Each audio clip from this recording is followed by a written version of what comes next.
Good afternoon, my name is Adam Gordon. I'm one of the registrars in healthcare of the elderly. And today I'm going to talk to you about the Bamford or Oxford classification of acute stroke.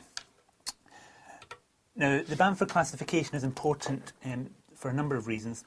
First of all, it allows non-neurologists to reliably comment on whereabouts in the brain has been affected by a stroke.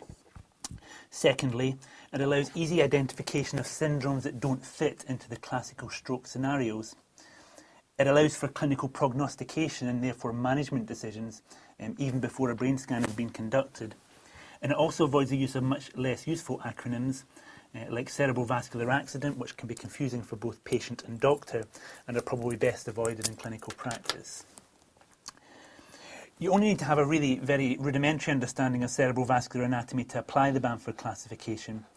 And that is to say that there is a posterior circulation made up of the vertebral basilar system and the posterior cerebral artery, shown here in green, which perfuses the occipital lobes, thalamus, basal ganglia, brainstem and cerebellum, and an anterior circulation made up of the internal carotid arteries, middle cerebral artery and anterior cerebral artery, which perfuses pretty much the rest of the brain, and that's shown in this diagram in purple and blue.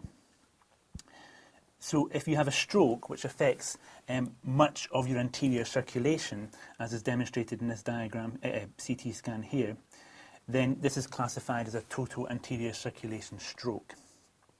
In order to meet the diagnostic criteria for this, patients must have all of the following.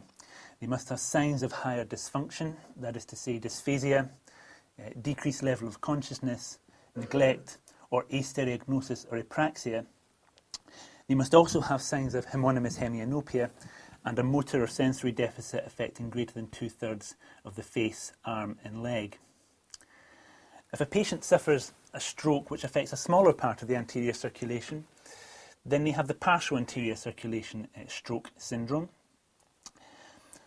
In this instance, the patient can present with 2 out of the 3 components of a total anterior circulation syndrome, so they can have higher dysfunction, homonymous hemianopia, or a motor and sensory deficit affecting greater than 2/3 of the face, arm and leg, or they can present with higher dysfunction alone or limited motor or sensory deficit.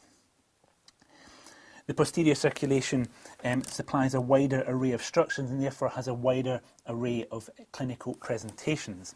And if you look at this MRI scan here, you can see that the patient has an infarct in the left pons. If you think of all the critical functions that the pons performs, you can start to imagine the variety of different syndromes this patient may present with. However, the recognised posterior circulation syndromes are cranial nerve palsy with contralateral motor or sensory deficit, bilateral motor or sensory deficit, or conjugate eye movement problems, and these all result from problems within the brainstem. If you have a stroke within the cerebellum, then you can manifest cerebellar dysfunction.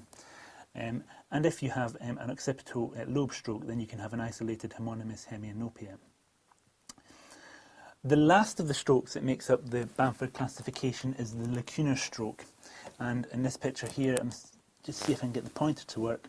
There's a small lacunar infarct within the right internal capsule. Now, these lacunar strokes are caused by problems within the circulation of the smaller perforating arteries of the cerebrum.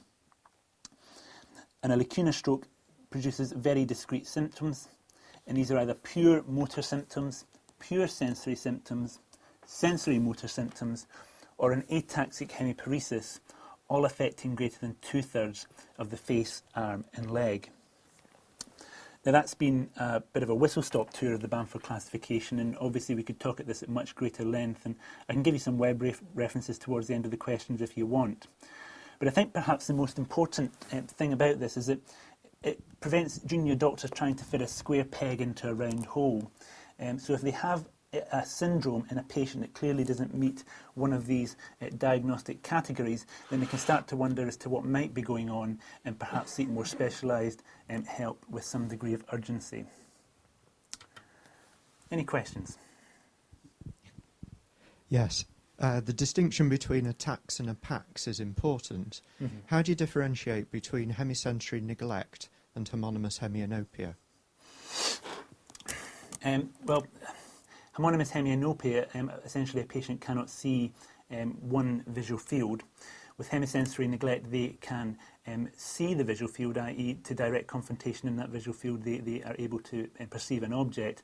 But when you confront them with bilateral sensory stimuli, they neglect the side that you're confronting them with.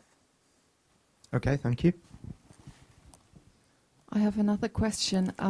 The first case you showed us, you said it's called the total anterior circulation stroke. That's correct.